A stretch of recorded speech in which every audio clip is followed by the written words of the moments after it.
Hello students, so today's chapter is separation of substances from class 6 chapter 5. So these in this chapter there are some topics, so you should understand these topics, and for your exams these topics are important because in exam they ask about what is hand picking, threshing, winnowing, sieving, okay, and sedimentation, decantations, filtration, evaporations. So these points, these topics are important for you. I hope you understand from this chapter. Let's start this chapter. Hand picking. This method of hand picking can be for separating slightly larger size impurities like the piece of dirt, stone and husk from wheat, rice or pulses. Okay. So this chapter is all about separation of substance, means आपको कैसे दो substance को अलग करना है, कैसे उन substance को सेपरेट करना है, और उस सेपरेट करने की प्रोसेस को what we call the separation process, and there are so many process you can use for the separation of the substance. So first is hand picking. You can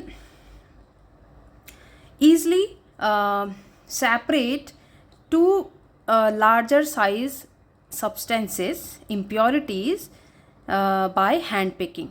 Like example of, if in your wheat or if in your rice or pulses there are some stones or dirt, so you can separate pulses and rices or wheat from these stones with the help of your hand. Hand picking means आप अपने हाथ से आप क्या कर सकते हो, उसको सेपरेट कर सकते हो सब्सटेंस से. So this is the hand picking. Next is threshing. Threshing means beaten. What we call beaten means beat करके, कैसे उसको बीट करके मार के मतलब उसको अलग कर सकते हैं. The process that is use to separate grain from stalks etcetera is threshing. आपने देखा होगा जब वीट को या ग्रेन्स मतलब बहुत सारे अनाज को हम ऐसे बीट करके उसके स्टॉक से, जो उसकी डंडी होती है उसके स्टॉक से आप अलग करते हो with the help of beaten process, threshing process. This is threshing process. Okay, so if you this threshing, first you learn beaten means threshing, meaning of threshing is beaten. You easily understand this topic. So in this process the stalks are beaten to free the grain seeds. Sometimes threshing is done with the help of bullocks. Okay, machines are also used to thresh large quantities of grain. You can use machines also, you can use your hand also, but threshing is beat करके. Okay, next is winnowing. Winnowing means अनाज फटकना. कैसे उसको हम जैसे घर पे देखा होगा, you can see in your home your mother winnowing, उसको ऐसे फटक के अलग अलग सेपरेट करती हैं, उसको बोलते हैं winnowing. Winnowing is use to separate heavier and lighter components of a mixture by wind and by blowing air. If there are two substance mixed and the one substance is heavier, मतलब एक substance क्या भारी है, एक substance lighter है, then you can use this method, winnowing method. आप उसको क्या कर सकते हो, हवा में उसको फटक सकते हो. ओके, तो उससे क्या होगा, you can separate two substances. Next is sieving. Sieving mean छानना. Sieving allows the fine flour particles to pass through the holes of the sieve while the bigger impurities remain on the sieve. Okay, sieve means छानना. आप you can, when you make your chapatis, first you ready your dough through the first you sieve, छानते हो आप उसको आटे को. Okay, तो हम उसको क्या करते हैं, छान के अलग कर सकते हैं. like pebbles and stones are removed from sand by sieving.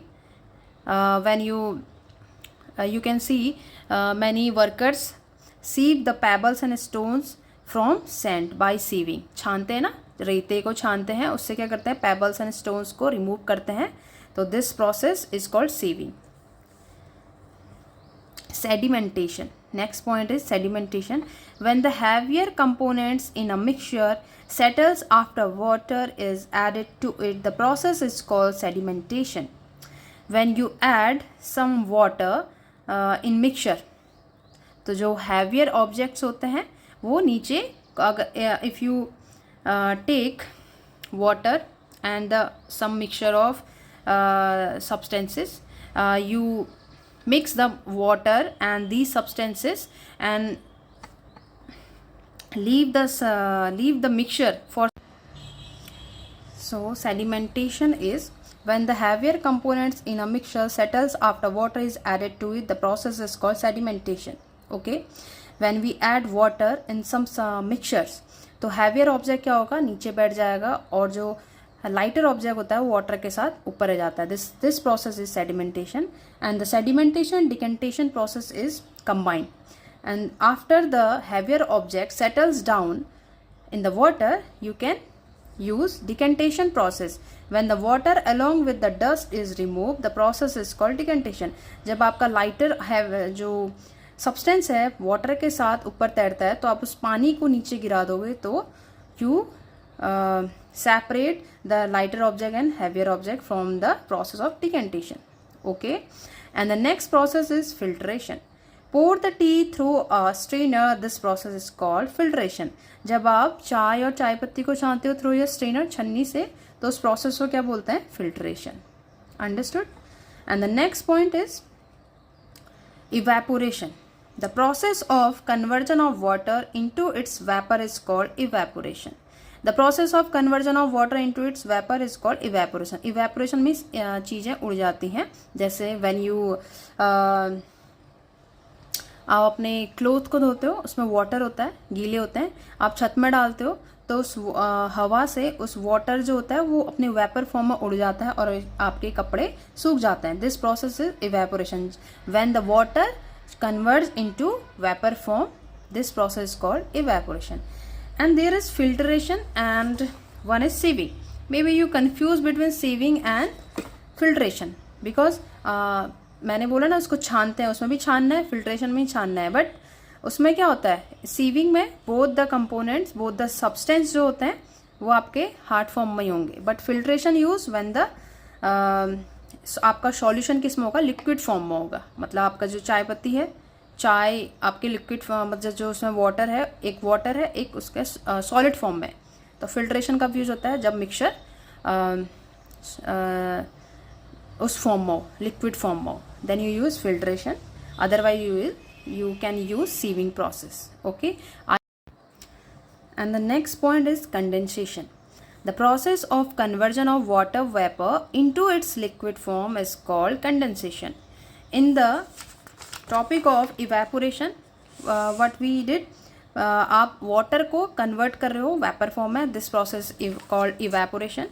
When water vapor convert into again in liquid form is called condensation.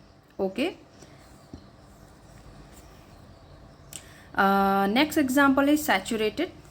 A solution is said to be saturated if it cannot dissolve more of the substance in it. एक solution आपका saturated कब हो जाता है, जब उसमें extra चीज़ें अब dissolve नहीं होती. You can take example of salt and water. Firstly, you can see that salt is completely dissolved and disappear from the water. But if you add again and again salt in the water, after some time the water is not able to dissolve the complete salt what you add again and again, because the saturation point is arrived. Water का saturation point arrive हो गया, उसके बाद वो extra salt को dissolve नहीं कर पाएगा. उसकी जितनी पावर है उस सॉल्ट, उस वाटर की, कितना वो आपका सॉल्ट उसमें डिजॉल्व कर सकता है उतना ही करेगा. आफ्टर दैट सैचुरेटेड पॉइंट वो आपका जो सॉल्ट है वो अलग से दिखने लग जाएगा. मीन्स आपके वाटर में वो कम्प्लीटली क्या होगा, डिजॉल्व नहीं होगा. आप you can see clearly salt in your water. Okay, this is saturated. More of a substance can be dissolve in a solution by heating it.